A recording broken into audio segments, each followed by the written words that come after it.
Bismillahirrahmanirrahim. Alhamdulillah wassalatu wassalamu ala Rasulillah wa ala alihi wa sahbihi wa man walah.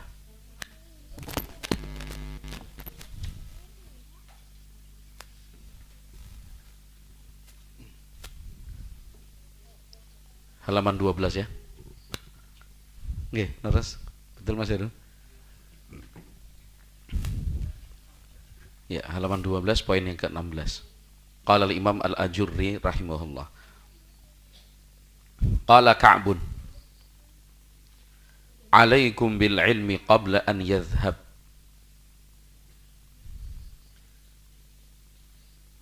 Ka'ab Al-Ahbar rahimahullahu taala.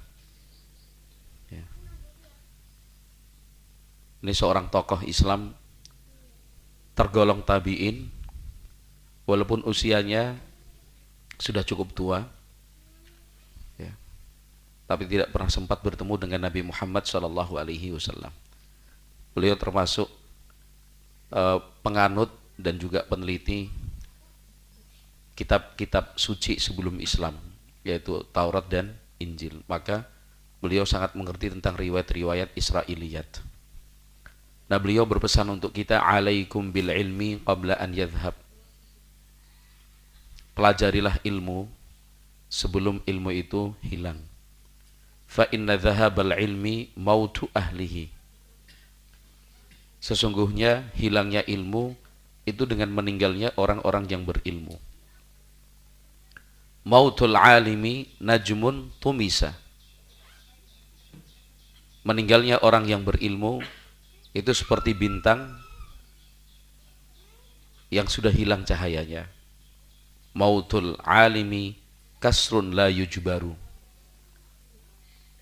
Meninggalnya orang yang berilmu itu suatu retak yang tidak bisa diperbaiki. Wa thulmatun la tusaddu, lubang yang tidak bisa ditutupi. Bi abi wa ummi, demi ayah dan ibuku. Al ulama'u qala ahsibuhu qala, para ulama itu, seingat saya katanya si perawi, adalah kiblati idza laqituhum, adalah kiblatku jika aku bertemu dengan mereka.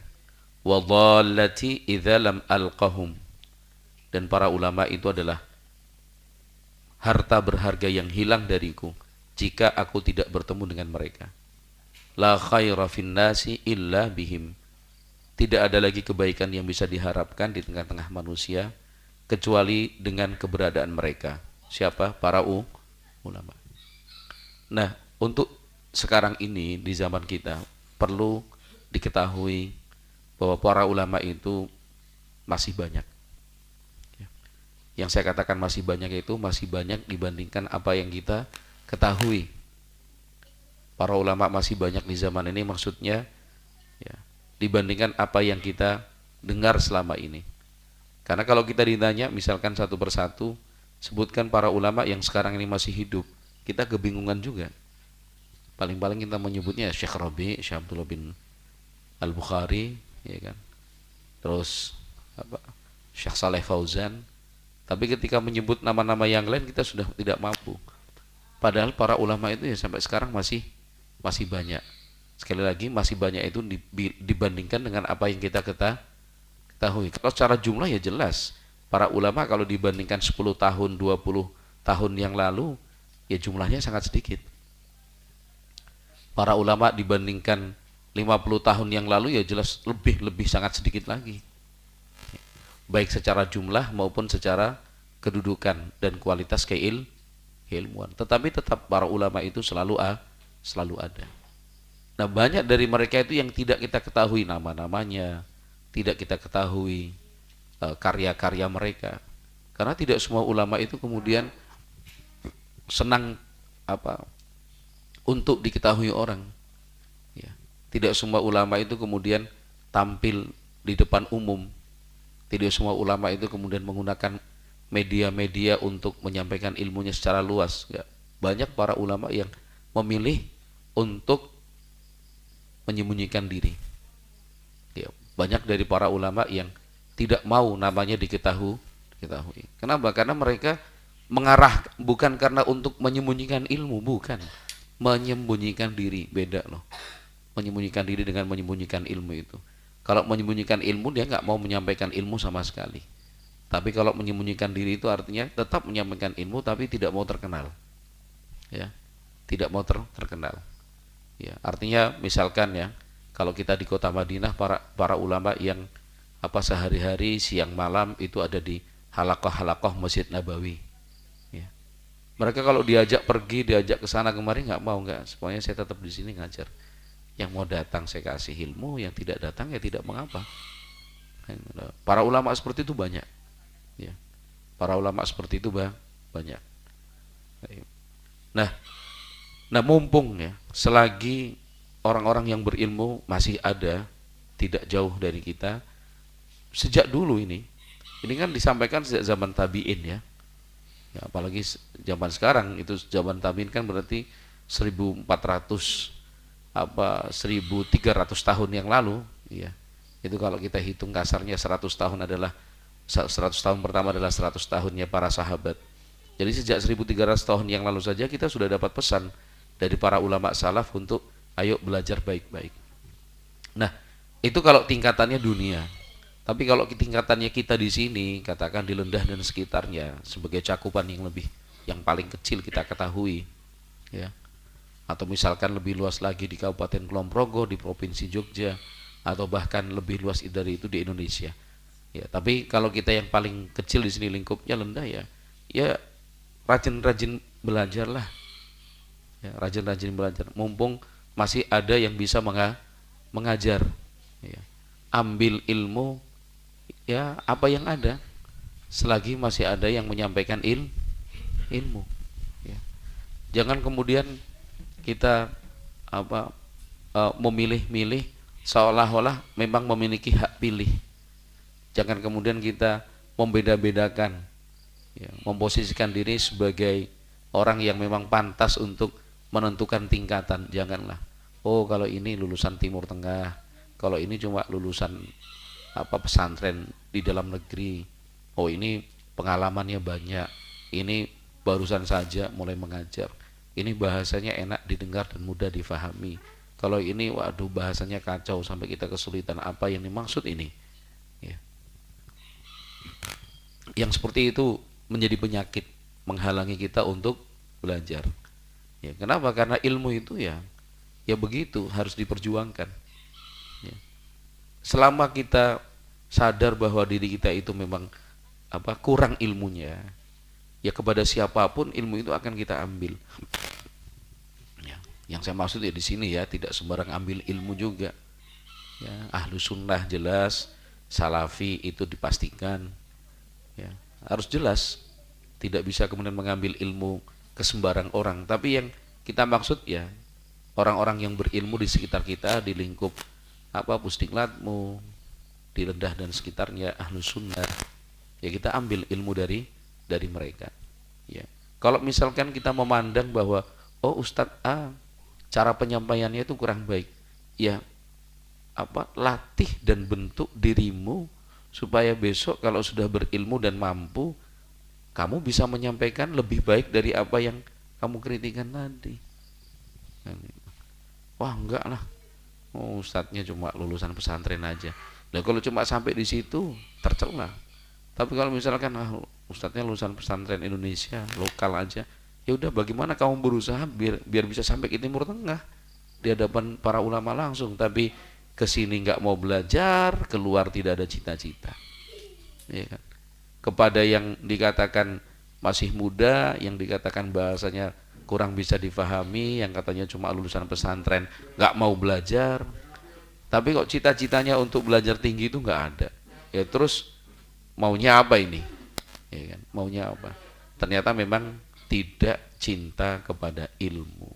Itu kesimpulannya. Ya, ternyata memang tidak cinta kepada ilmu. Ya. Qala rahimallahu taala an Abdullah bin Amr ibn al-As radhiyallahu anhuma qala sami'tu Rasulullah sallallahu alaihi wasallam yaqul. Rasulullah sallallahu alaihi wasallam bersabda, "Innallaha azza wa jalla la yaqbidul ilman tizaan Sesungguhnya Allah Subhanahu wa taala tidak mencabut ilmu sekaligus dicabut habis. Innama yakbidul ulama. Ilmu itu dicabut dengan meninggalnya para ulama. Hatta idza lam yabqa alimun ittakhadhan nasu ru'usan juhala. Ketika sudah tidak ada lagi yang tersisa seorang alim, mulailah orang-orang menokohkan kaum juhal, orang jahil, tidak ada ilmu, ditokohkan, dijadikan sebagai pemimpin dan pemuka agama, ditanya dan diminta fatwanya. Kenapa? Karena orang yang berilmu sudah gak ada lagi. Apa yang terjadi? Fasu'ilu, orang-orang jahil yang ditokohkan tadi ketika ditanya, fa'aftau bi ghairi ilmin, lalu berfatwa tanpa ilmu, fadhallu wa adhallu, mereka tersesat karena menjawab tanpa ilmu, wa adhallu, dan mereka juga membuat orang lain tersesat karena ditokohkan, diikuti dan didengar suaranya. Dan ini akibat ketika ilmu itu tidak dijaga. Orang yang berilmu tidak kemudian disiapkan sebagai penerus untuk regenerasi, akhirnya seperti itu. Taib satu lagi karena riwayatnya kurang lebih sama. An Aisyah radhiyallahu anha annaha qalat qala Rasulullah sallallahu alaihi wasallam. Rasulullah sallallahu alaihi wasallam bersabda, "Innallaha la yanzi'ul ilma minan nasi ba'da an yu'tiyahum iyyahu." Sesungguhnya Allah Subhanahu wa taala itu tidak mencabut ilmu dari manusia setelah Allah berikan ilmu itu untuk mereka. Diambil gitu, langsung enggak. Walakinnahu yadhhabu bil ulama. Tetapi sungguh ilmu itu akan hilang dengan meninggalnya para ulama. Fakullama dhahaba bi'alimin dhahaba bima ma'ahu minal ilmi. Maka setiap kali orang meninggal, seorang alim meninggal dunia, ada orang berilmu meninggal dunia, maka ilmu yang dia punya hilang pula bersamanya. Hatta yabqa man la ya'lamu fayadhillun. Kemudian akhirnya tidak ada lagi yang tersisa orang berilmu, Kemudian yang ada man la ya'lam, yang ada orang yang tidak punya ilmu.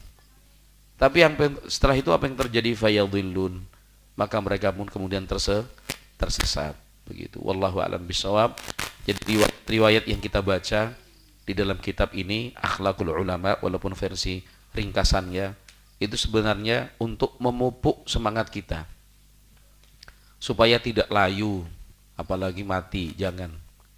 Dalam hal apa? Dalam menuntut ilmu, ngaji, mau pagi hari boleh, kalau kita dilendah memang kulturnya seperti itu, Ibaratnya itu taklim atau kajian utamanya itu di pagi hari ketika masih segar, pikiran jernih, belum begitu capek, sebelum memulai aktivitas harian, Jadi adapun kegiatan-kegiatan di rumah itu bisa disesuaikan. Setelah itu udah beraktivitas sampai sore, sampai malam, Insya Allah sudah cukup lah.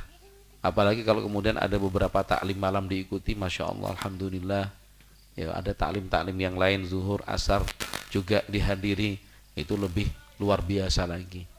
Wallahu a'lam bishawab. Saya kira cukup. Jazakumullah khairan. Subhanakallahumma wa bihamdika asyhadu an la ilaha illa anta astaghfiruka wa atubu ilaik. Assalamualaikum warahmatullahi wabarakatuh.